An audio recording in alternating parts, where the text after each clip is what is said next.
सारी मोटी मोटी किताबें पढ़ेंगे आप? हाँ। अच्छा सुनो, जाते हुए बिहारी काका से कह देना मेरा खाना यहीं लगवा दूं, ठीक है?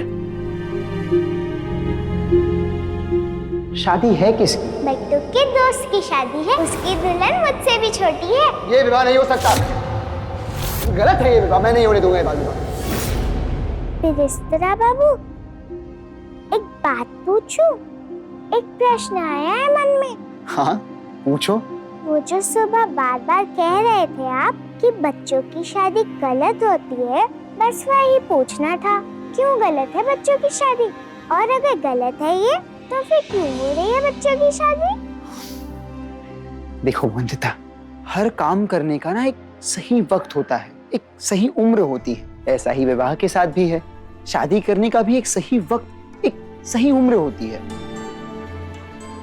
अच्छा बताओ, अगर मैं तुम्हें खाने के लिए एक कच्चा फल दूं तो क्या करोगी? खाओगी उसे? नहीं, उसे खाकर तो पेट खराब हो जाएगा। वाह। अच्छा एक और बात बताओ, अगर तुम्हारी माँ ने एक मिट्टी का बर्तन बनाया हो पर मिट्टी गीली हो, सूखी ना हो, और वो तुम्हें उसे हाथ लगाने दें तो क्या होगा? एकदम से टूट जाएगा बर्तन। वैसे माँ कभी पूरा सूखे बिना मिट्टी का बर्तन हाथ नहीं लगाने देती। बहुत बढ़िया। अच्छा बोंदिता, जब फूल खिल जाता है तभी उसे तोड़ते हैं ना हम? हाँ, माँ भी कहती है हमें कली नहीं तोड़नी चाहिए, बहुत छोटी होती है ना।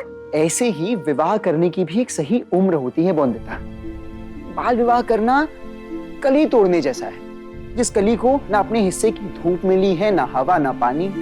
अब तुम ही बताओ, बिना फूल बने उसे तोड़ दें तो कैसा होगा? समय से पहले ही मुरझा जाएगा, नष्ट हो जाएगा, कभी खुशबू नहीं बिखेर पाएगा वो। हाँ।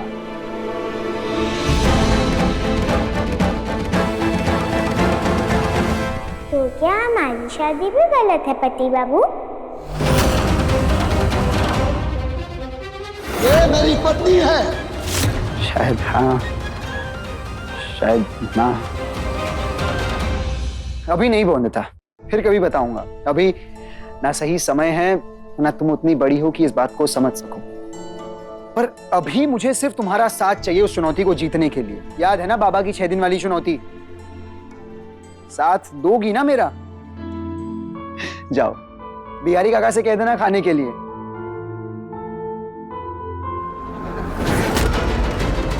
तो क्या हमारी शादी भी गलत है पति बाबू? ये शाही पुलाव है मालिक।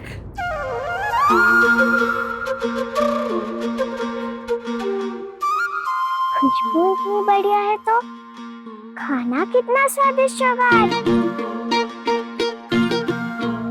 मुझे खाना कब दोगे भारी बाबू? अनिरुद्ध के भोजन करने के बाद। ये नहीं सिखाया माँ ने कि पत्नी को पति के बाद भोजन करना चाहिए?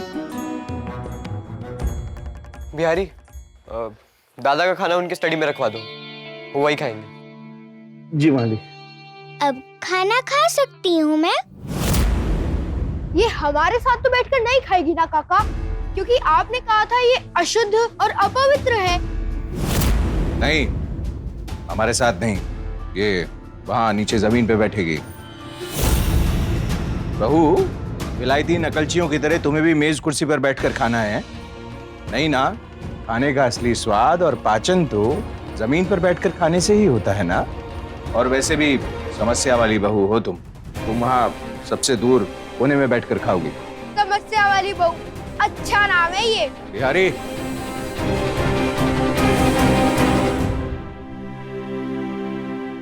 आज भी बिस्तर गीला करके अशुद्ध ही उठेगी आप।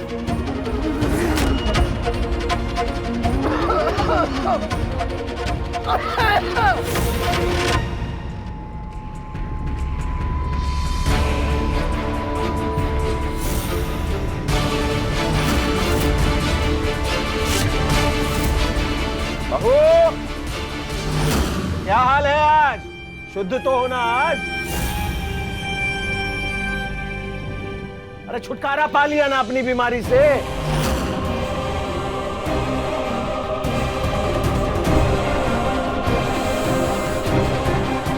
फिर से बिस्तर गीला कर दिया मैंने।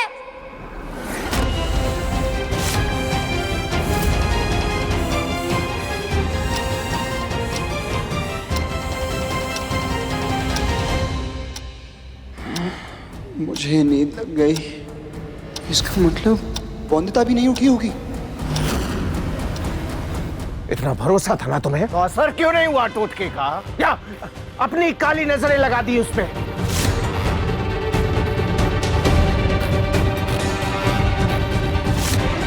क्या हुआ? एक रात ध्यान नहीं रख पाए अपनी पत्नी का? देख लिया नतीजा, हो गया ना बिस्तर गीला फिर से। 6 दिन में से 1 दिन तो बीत गया, अब क्या करोगे अनिरुद्ध? एकादशी की महापूजा से पहले अगर इस लड़की की ये आदत ठीक नहीं हुई तो इसे वापस अपनी माँ के यहाँ जाना। फिर लो चंदा, जिम्मेदारी लेना और जिम्मेदारी निभाना दोनों एक ही बात है क्या? इंसान की पहचान वो क्या कहता है उससे नहीं, वो क्या कर पाता है उससे होता है ना अनिरुद्ध? पति बाबू की कोई गलती नहीं है बड़े काका ससुर। उन्होंने कितनी बार मुझे रात में उठाया नींद से, पर फिर भी गलती हो गई मुझसे। आगे ऐसा नहीं होगा। अगर मेरी माँ आ जाती है। चुप रहो वंदिता, एक शब्द न कहना। और मैं नहला धुलवा देती हूँ वंदिता को।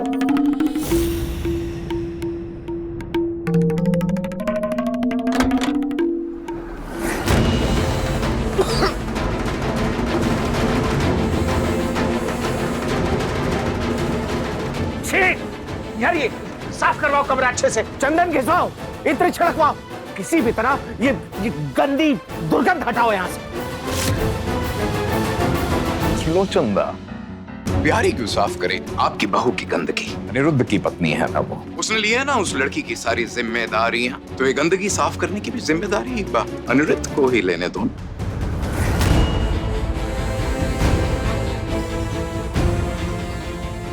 हाँ अनिरुद्ध, तो आज तुम साफ करोगे अपनी पत्नी की गंदगी।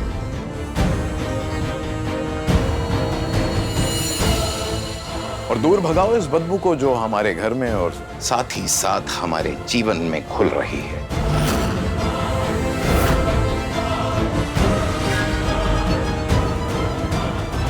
बिहारी रुको, रखो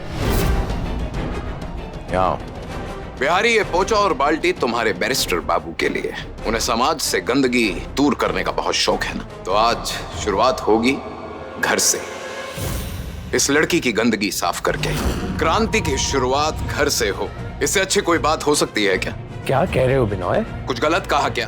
क्रांति सिर्फ बोलने से आएगी दा। मालिक मैं कर सुना नहीं क्या कहा मैंने बिहारी?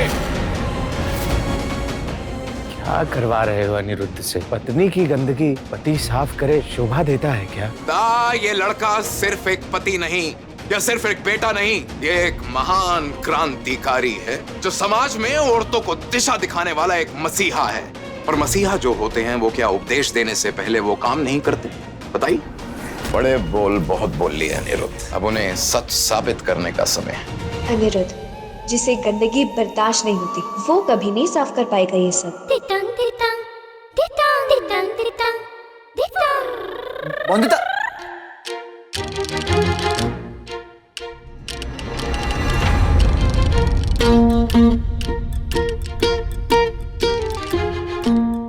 क्या है ये?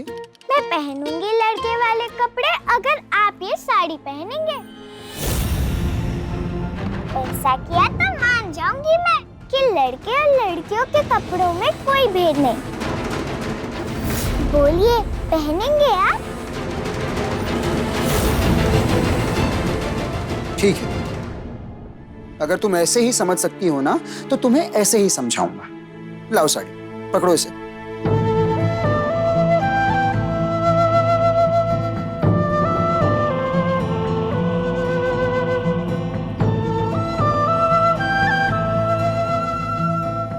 जरा घूमो वंदिता।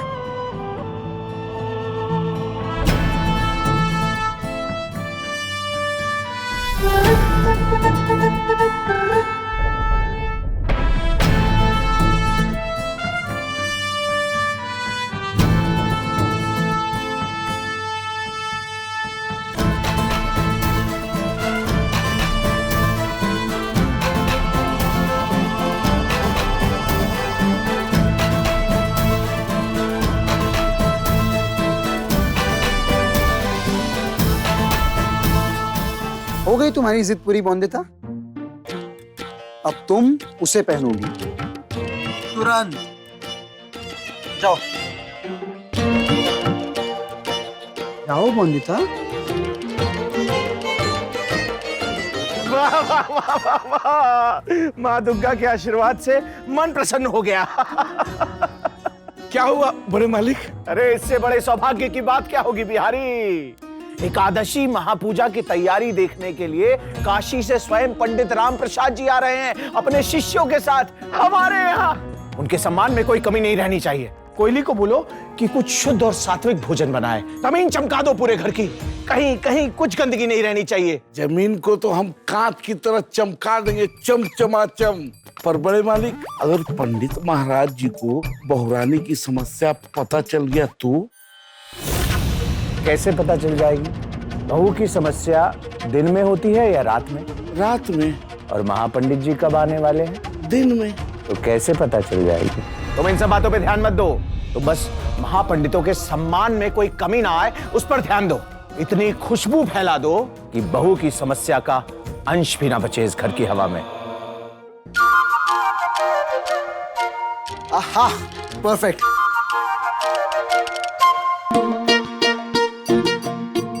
अब आराम से योग कर पाओगी, है ना?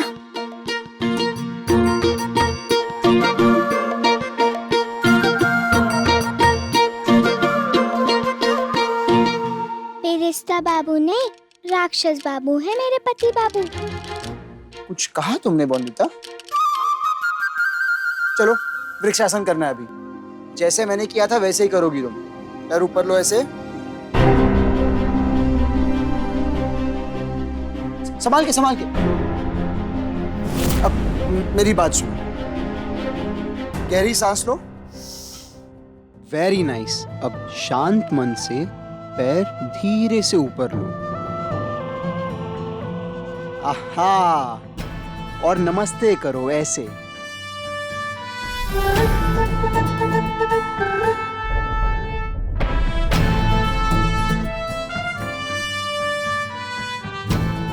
खूब भालो, शाबाश। अच्छा किया तो इनाम में रसगुल्ला मिलेगा। इतना भी अच्छा नहीं किया बोंदिता। फिर से करो ऐसे, हाथ ऊपर करके और नमस्ते करके सामने देखना है।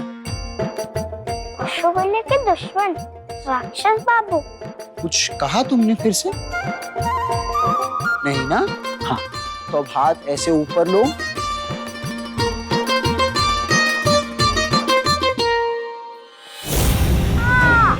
बोंदिता, अपनी आदत सुधारनी है या नहीं?